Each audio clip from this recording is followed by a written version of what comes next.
တောင်မော်မျိုးလေးတစ်မျိုးမှာမြူမုံတွေကဆိုင်ညာဒီချိန်နဲ့သွားတော့မေနေရဟောင်းကိုထားခဲ့ပြီးဒါဟာနာကတော့ပါနေဆိုပြီးသွားခဲ့တော့လေ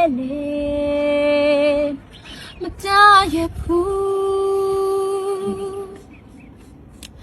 ဝေးနေလို့နေမေးသွားမလားချစ်စရာမျိုးကိုရှာပြမလားအတွေ့အကြုံမှတော့ရှိသေးရဲ့အရင်ချိန်ပြန်စဉ်းစား